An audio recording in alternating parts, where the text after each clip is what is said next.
કાનમાં પડે, કથામાં સાંભળ્યું કે રોજ મંદિરે દર્શન કરવા જવું જોઈએ, અને એ જ વાત દિમાગમાં ફરતી હતી, મંદિરે જવું જોઈએ. હવે આ બુદ્ધિ અને પગમાં કેટલું અંતર? આપણી બુદ્ધિ અને આપણા ચરણમાં અંતર કેટલું? 5 ફૂટ, 5.5 ફૂટ. પણ આ બુદ્ધિની વાતને 5.5 ફૂટ અંતર કાપતા કાપતા 60 વર્ષ નીકળી જાય. કેટલું ડિસ્ટન્સ? બુદ્ધિ અને ચરણમાં અંતર કેટલું? 5, 5.5, 6 ફૂટ. પણ એ વાત ચરણ સુધી આવતા આવતા 60 વર્ષ નીકળી જાય.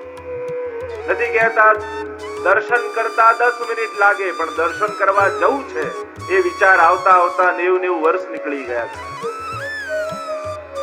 દર્શન કરવામાં તો 10 જ મિનિટ. ભગવત કૃપા સિવાય સંભવ. પ્રભુ કોઈ વસ્તુ આપીને મોકલી દે એ તો સાધારણ કૃપા છે, સિવાય સંભવ.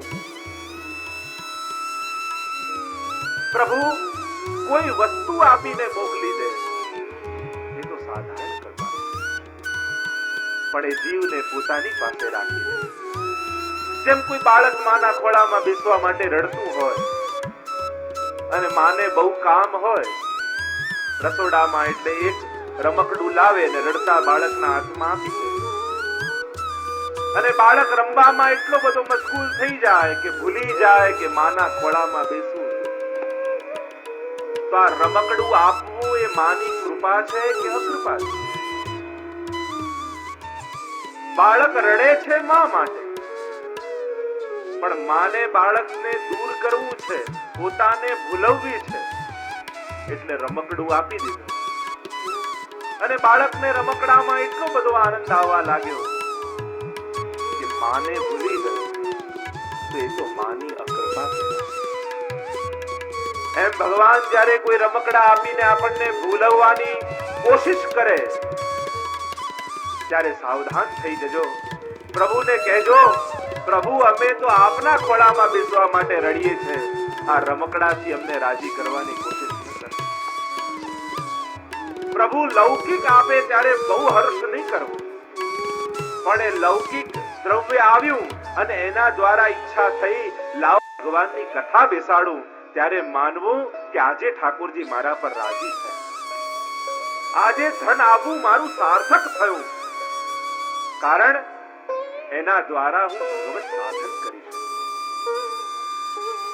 આજે આખી દુનિયા એક જ વસ્તુ પાછળ ભાગે છે. દરેકને શું જોઈએ છે? આજે 6.5 અબજ લોકો દુનિયામાં છે.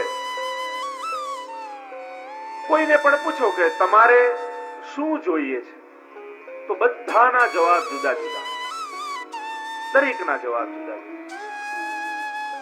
પણ એને પૂછો શા માટે જોઈએ છે, તો 6.5 અબજ લોકો એક જ વાતમાં કેન્દ્રિત થઈ જશે કે આ બધું શેના માટે જોઈએ છે, તો કહેશે સુખ અને શાંતિ માટે.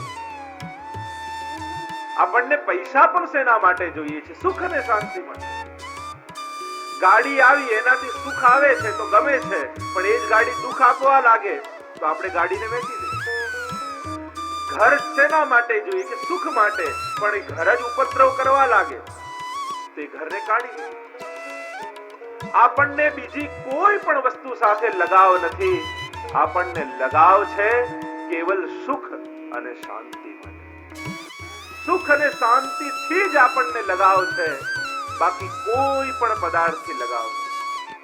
પૈસાથી પણ આપણને પ્રેમ નથી. જો કહી દેવામાં આવે કે હવે આ નોટો નહીં ચાલે, હવે તો કાંટા કાંકરાથી વ્યવહાર ચાલશે, કાંકરાઓથી બધો વ્યવહાર ચાલશે, એટલે નોટો ફેંકી દઈએ, કાંકરા ભેગા કરીશું. આપણને લગાવ કાગળથી નથી, આપણને લગાવ છે સુખથી. પૈસાથી પણ એટલા માટે પ્રેમ છે કે આપણે માનીએ છે કે આ પૈસાથી સુખ આવે છે.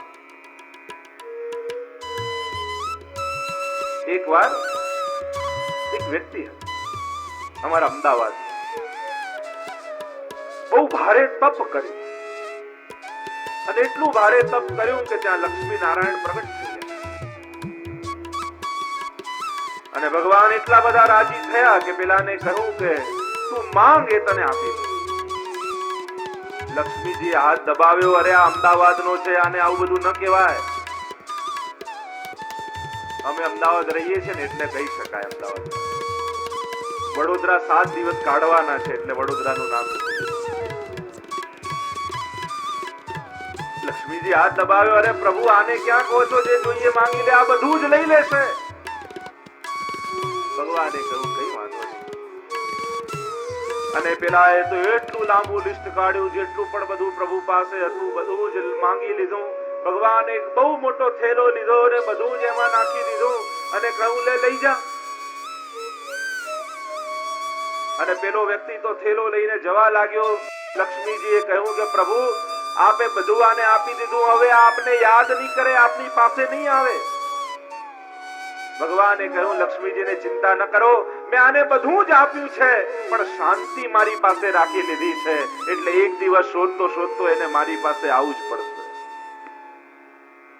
તમેવ શરણં ગચ્છ સર્વ ભાવેન ભારત તત્ પ્રસાદાત પરામ શાંતિ અચિરેણાધિગચ્છ.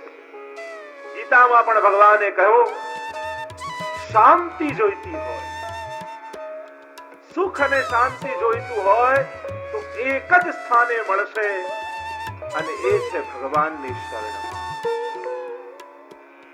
જો શાંતિ પણ એને એક પ્રકારની છે. ઓસ્ટ્રેલિયા હું ગયો તો એક કાકા મળ્યા હતા, ઘણા દિવસોથી ત્યાં દીકરાને ત્યાં રહેવા આવ્યા. તો મેં પૂછ્યું કેમ કાકા મજામાં છો ને, કેમ લાગે છે અહીંયા? મને કે જે અહીંયા તો બહુ ભયાનક શાંતિ છે. એટલે શાંતિ પણ ભયાનક હોય છે. જે અહીંયા તો કોઈ માણસ દેખાતું નથી, બહુ ભયાનક શાંતિ. તો આવી ભયાનક શાંતિ આપણને નથી જોઈતી. આપણને તો આનંદયુક્ત શાંતિ જોઈએ, જેમાં આનંદ હોય, રસ હોય, ઉત્સાહ હોય, ઉમંગ હોય. અને એ શાંતિ આપનાર આ વિશ્વમાં કોઈ એક ગ્રંથ હોય તો આ શ્રીમદ ભાગવત. અને એટલે જો બધા ભગવાને બધી ઇન્દ્રિયોના કંટ્રોલ આપણને આપ્યા. આંખ નથી જોવું તો આંખ બંધ કરી, હાથ પગ નથી ચલાવવા તો ન ચલાવી. બધી ઇન્દ્રિયોના કંટ્રોલ આપ્યા, પણ કાન પોતાની પાસે રાખી. કાન પોતાની મેળે આપણે બધા આંગળીનો ઉપયોગ કરો તો ઠીક છે, બાકી કાન પોતાનો કંટ્રોલ નથી રાખતો. ભગવાને વિચાર કર્યો આંખથી મને નહીં જુએ, હાથથી સેવા નહીં કરે, પગથી મારી તરફ નહીં આવે, વાંધો નહીં, બધી ઇન્દ્રિયો એની પાસે, પણ કાન હું મારી પાસે રાખીશ. છેલ્લે કથા દ્વારા એની કાનના માધ્યમથી હું હૃદયમાં પ્રવેશ કરીશ અને એ કથા એના જીવનમાં આનંદ અને ઉમંગ ઉત્સાહ ભરી દે. કથા ચાર્જ કરે છે આપણને. બહુ મોબાઈલ યુઝ કરો ને તમે એટલે બેટરી ડાઉન થઈ જાય.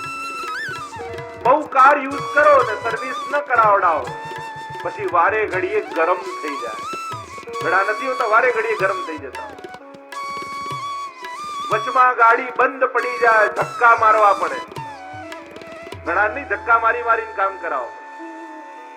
અને જ્યારે આવું થવા લાગે ત્યારે માનવું કે હવે સર્વિસનો ટાઈમ થઈ ગયો. તો મોટરને તો ગેરેજમાં મોકલીએ, પણ આ દેહ રૂપી કારને ક્યાં મોકલીશું? આ ભાગવત કથાના પંડાલ. 7 દિવસ તમે મને આપો અને તમારા દેહને, તમારી જાતને અહીંયા મૂકો. જો એવી સર્વિસ કરી આપીશ એવું ભાગશે, ઉત્સાહ અને ઉમંગ જીવનમાં પેદા થશે, જીવનમાં નવો સંચાર થશે.